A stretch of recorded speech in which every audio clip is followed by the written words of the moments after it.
Hello. Today I'm going to take on the pattern 5739 from friendshipbracelets.net. And it's going to be a doozy. This one's got a lot of zigzags. I'm going to show you how I not only put my own spin on it, but how I sort out all of the colors and get them worked out to actually make this pattern work. So stick around and I will show you myself getting very confused. Alright, roll the intro.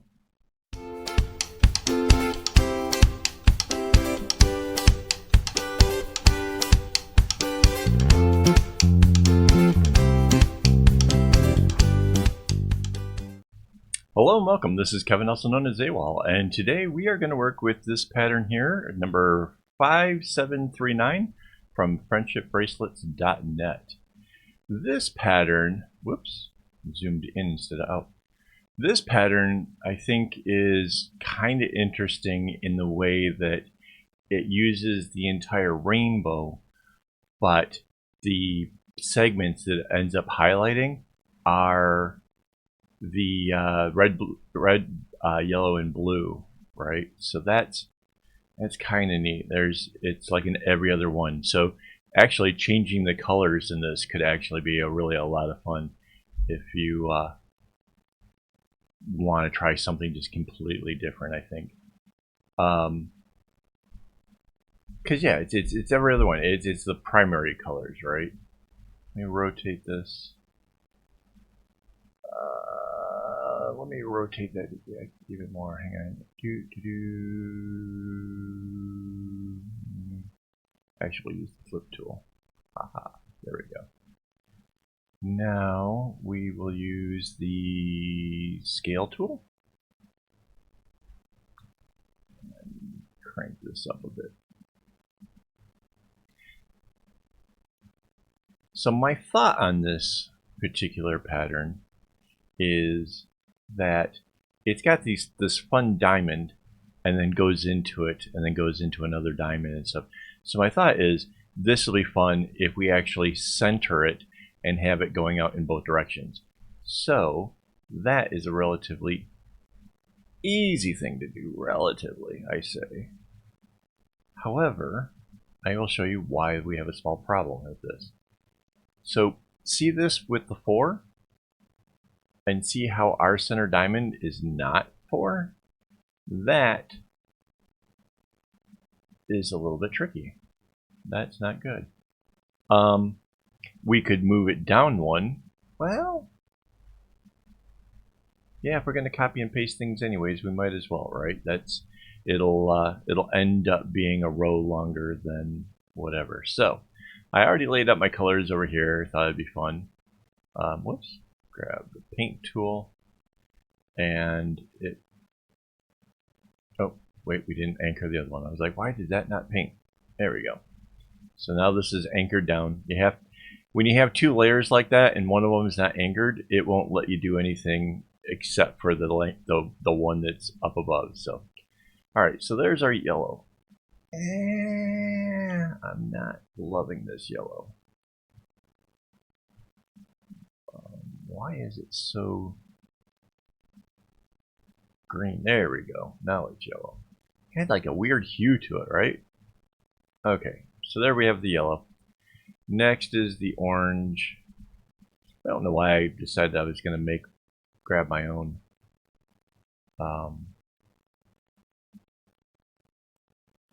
colors for this. It's not really necessary.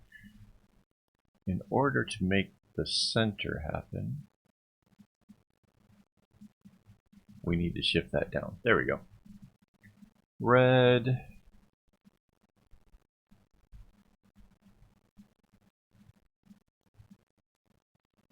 Now this is the part that I also thought was kind of interesting. So normally, like with an arrowhead, you have like, this whole diamond up here would go out. This just kind of bumps out with just one. And I thought, well, that's kind of interesting.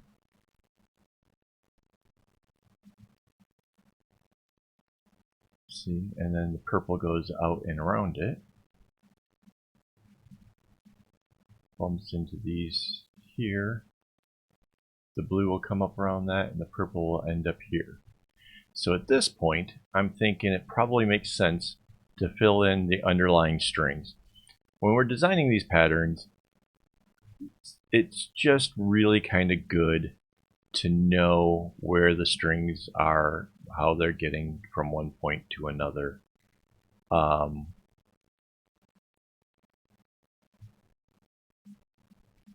You don't want to get too far ahead and then find out that something doesn't actually work. Now we know that this pattern works because we have the pattern over here.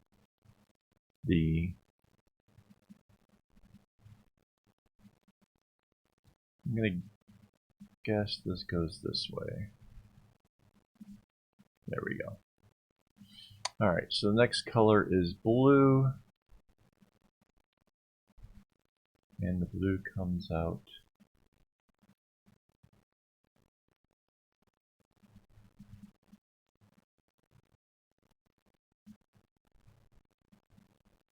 does it go out and around there?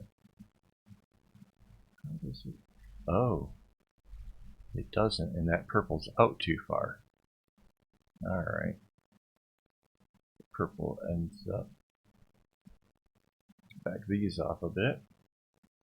I thought something looked weird. I wasn't sure what. So the purple ends up here. And the blue comes around it. Got it. Okay. So here's where we are. The green and the yellow will come out and around that. So just to make this kind of speed up a bit, rather than doing the underlying, I'm going to... That's interesting. Whoops. The blue does this and this. So this really kind of stretches out the whole arrowhead in a way. And there's a lot of zigzags. This is definitely, when making this one, this is a lot of zigzags. And the yellow that was the center ends up being the color that ends up making up the diamond. So that's kind of a neat take. I wonder if you were like trying to do this and you didn't have the pattern, would that be like the thing that made it super easy for you to remember what you had to do? Can you see this? Alright, so the yellow goes out like that and then just goes to the edges.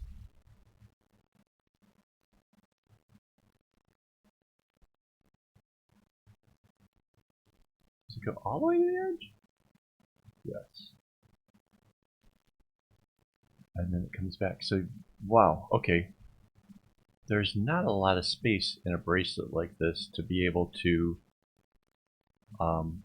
fully stretch this out. So I imagine, even if you were trying to make this bracelet, unless you are making an anklet, you're going to run into a problem where you don't even get 3 of the from the red to the yellow to the blue. You won't even get that. That's really interesting. That I did not expect. Okay. So, down here where we were, the yellow has the orange and the red to the inside. So we grab the orange.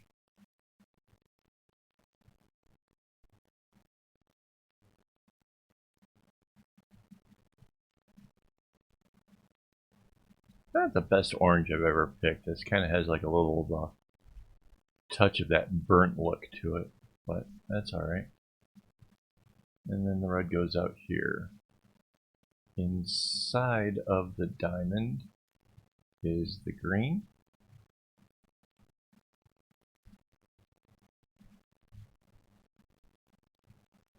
And mind you, we extended this bracelet like a whole extra row. We still just end up with this.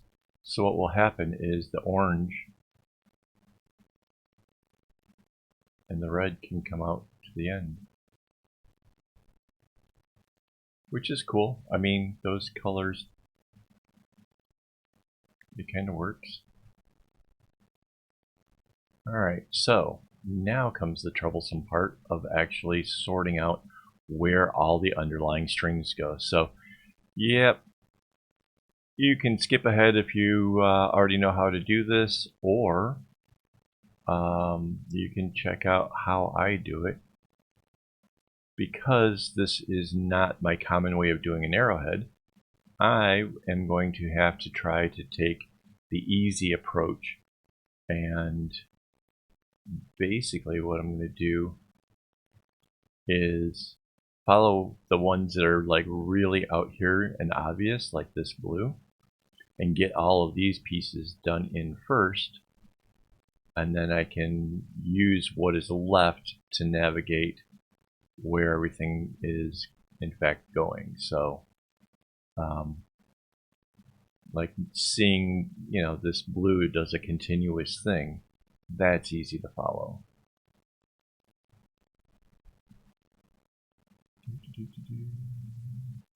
Oh, that was supposed to be blue.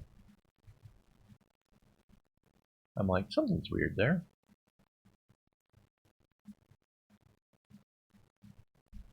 Okay.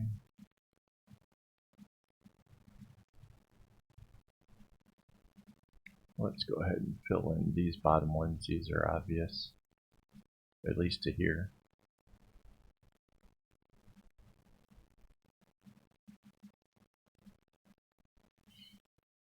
Alright. And this green is obviously just comes in straight, goes to there.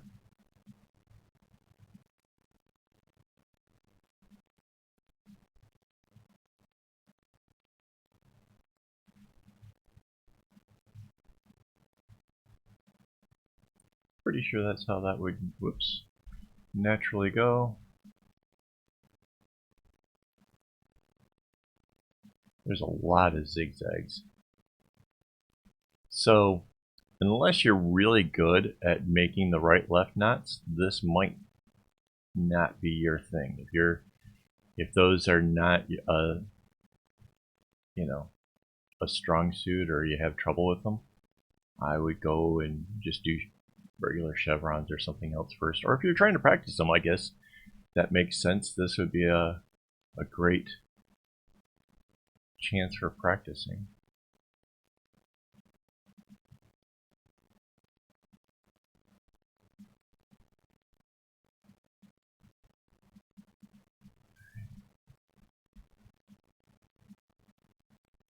So I'm really not sure on these outer ones.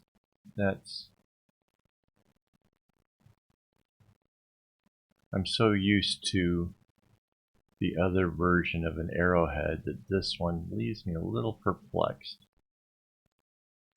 We'll see if I have it right, if everything matches up. If it doesn't match up, then we'll have to do some, whoops, some repair-ish stuff.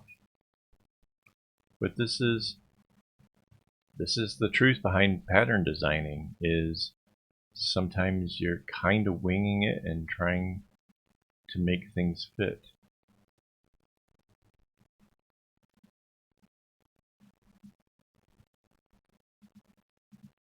Yeah, it's funny that the pattern is as long as it is. Like I said, this would make a good like an anklet, and then you could go, because it's like longer than just a regular bracelet. So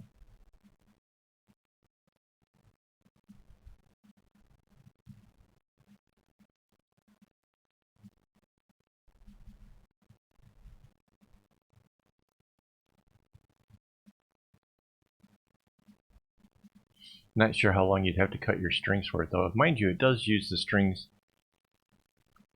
kind of evenly. I mean, okay, so the primary colors are going to get used a bit more, but not terribly more.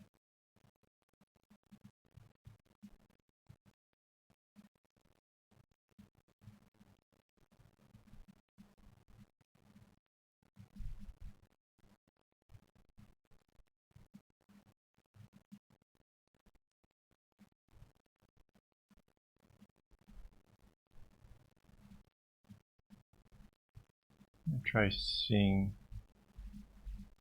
if this makes sense, and then I can follow the other colors based on this.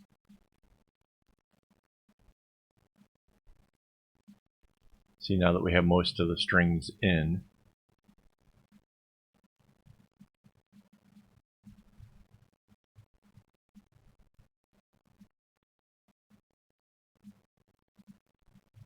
I think it makes sense.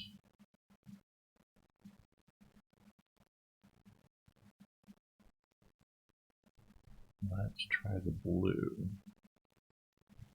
See, they get to a certain point, and then you're like, I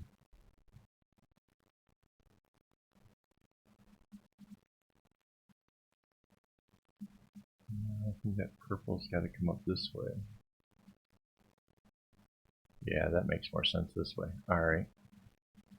The red goes here. The purple comes in this way.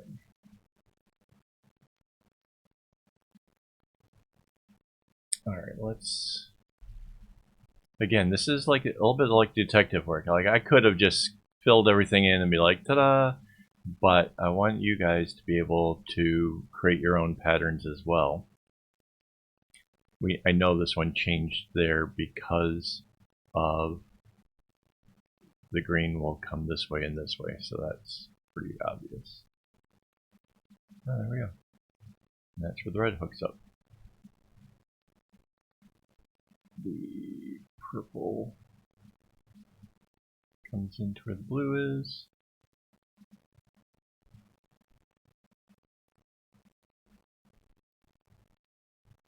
So yeah, red, orange, yellow, green, blue, purple. So yeah, this is turning out right. We're on path to it. So I think we might have to do some of those other inner ones and see whether or not the outer ones are doing what they're supposed to do. Again, honestly, I come into these videos with just a kind of a hint of a notion of what I think I'm going to make, and then from there I try to capture all of the whole what is going on and how I do it, so that way you guys get like a real sense of how much time it takes to create a pattern,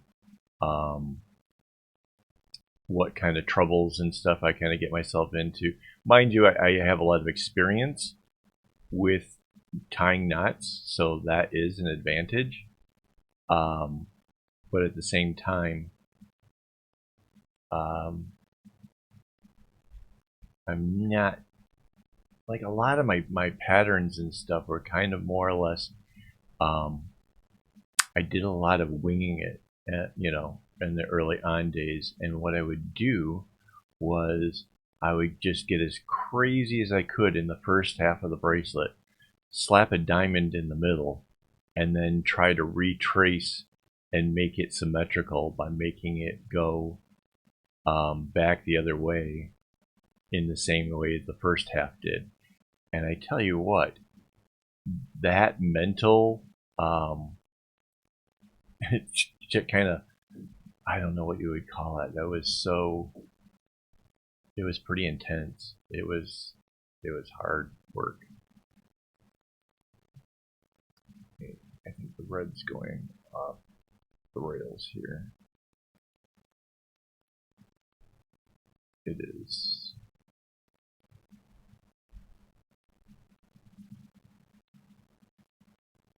Alright, yeah, see, getting this through, because the red should follow just outside of where the purple is.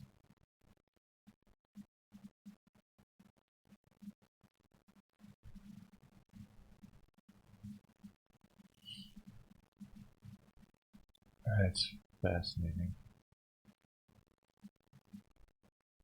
And the orange will go just out, whoops, just outside of that.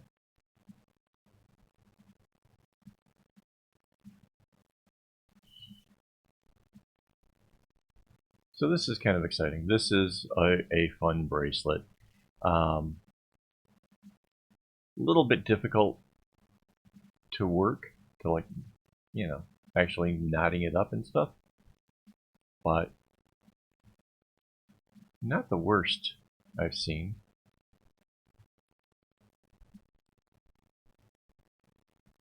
I'd still say this is relatively intermediate. Again, if you're really trying to get good at doing these back and forth knots, the left rights and the right lefts, if you're trying to experiment with that, this might be a great one to do it, because you'll really know if you're holding your tension properly or not. So there we go. We have the whole top half. All we have to do now is the select tool, snap it onto our guideline that we shifted. Then we Control C, Control V, use our flip tool. Whoops. There we go. And slide this on down with the move tool. So I'm using GIMP. I keep forgetting to say that in my videos. GIMP is a free software that lets you manipulate and paint and do all these fun things. It's great. Like I said, it's free. So we anchor the layer now that it's all matched up, and there's our bracelet. And I think that really works. I think that's a really cool look. So yeah, hopefully you enjoyed the video. Leave a like, leave a comment, do all the good stuff. And as always, don't get your strings in a bunch.